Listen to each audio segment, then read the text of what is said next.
Hello everyone, Linking X2 back at it again.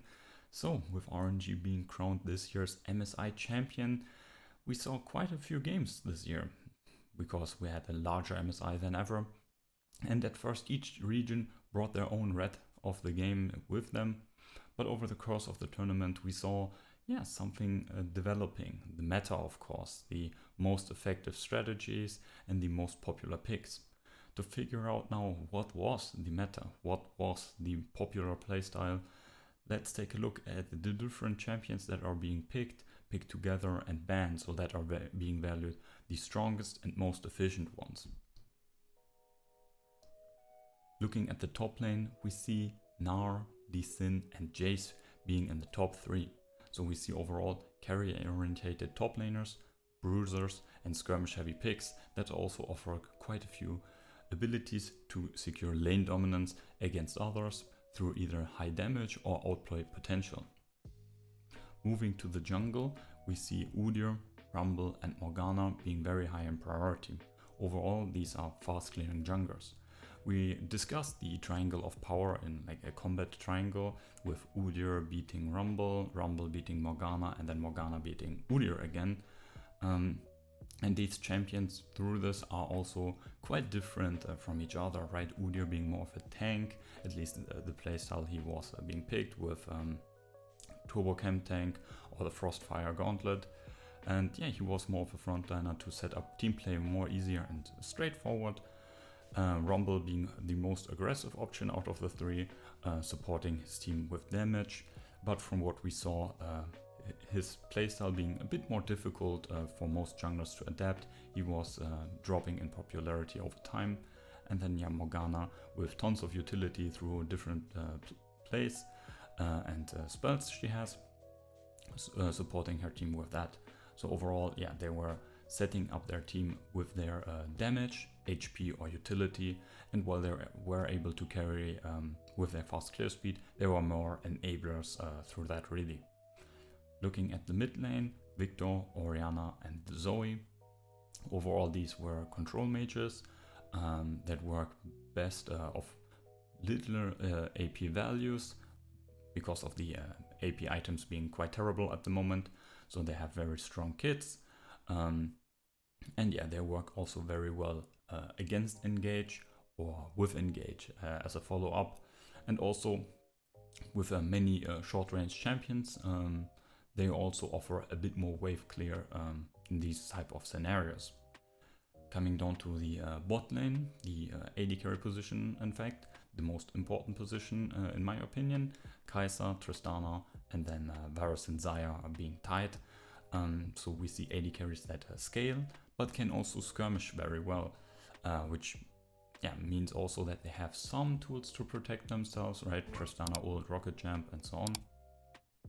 So we see these AD carries that are quite independent in how they approach fights and don't really need all that much protection. Looking at the support position, Nautilus, Leona and Alistar. So as jungle is usually the main engage option in the past, with them going to back and being a bit more utility and aggressive and damage approach, the support has to become the position that carries the engage into the team, especially as top lane is also going more for fighter and damage orientated champs. So this is also something that is not really a must in theory, right? You can play comps without the front line, without engage. These are quite hard to play and are playing on the knife's edge in many cases. So in practice, teams really do value to have at least one source of reliable engage, and usually this comes from the support position at the moment. So summing up the average team comp, we had like bruisers in the top lane, different types of enablers in the jungle position, control mages with wave clear in the mid lane, and then the main carry in the AD carry position, who has decent early game, like a decent laning phase in the first few levels, high snowball potential through skirmishes, and then at least a decent to very good late game power, as the games from time to time did get quite long. And lastly, as I mentioned just a second ago, the support position with frontlining and engage. So Strategies that were tried to counter this average setups were types of poke and long range disengage comps, as we saw picks like Jace, Varus and the Zoe from time to time, right? Thematically, these seek to outrange these short and mid-range champions like Orianna, like Kaisa, and win fights with their space control.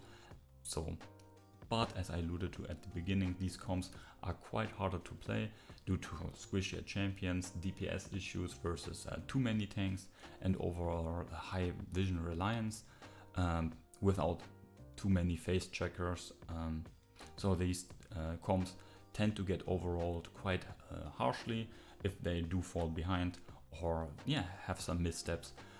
Prime example would be the Downward Gear RNG Game 5, where Downward Gear picked a comp that looks to outrange, looks to poke and disengage, and RNG picked a full face roll comp, and well, the game was a complete stomp. But if being played correctly, obviously, and not being crushed by like missteps, these comps obviously are very oppressive, as there are little means the average red comp can interact with these blue comps if they get to their power spikes, right?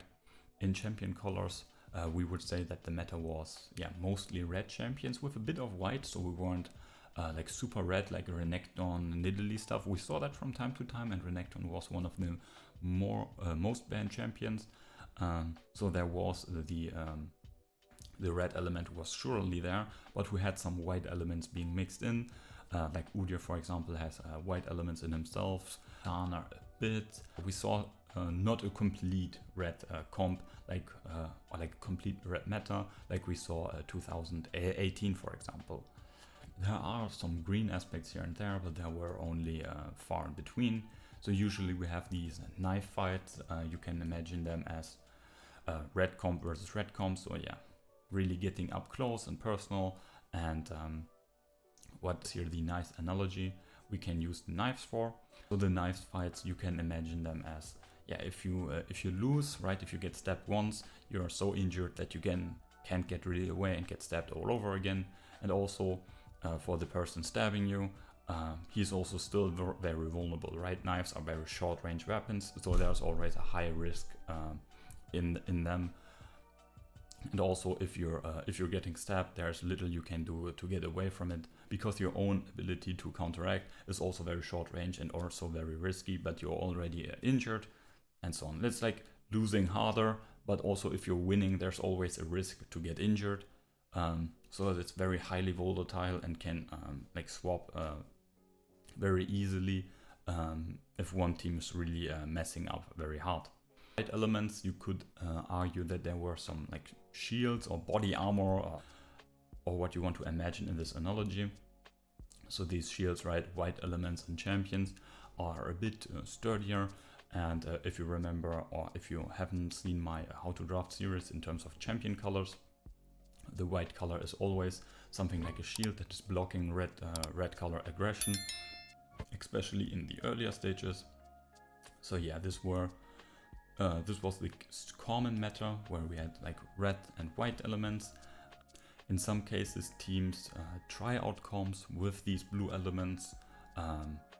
Usually these were lacking some white elements, as such they were overrolled from time to time, or in some cases like the Downward Gear RNG game, the team weren't playing their comp to their color scheme, they were playing their blue champions like they were red champions, and as such you get clapped then quite hard.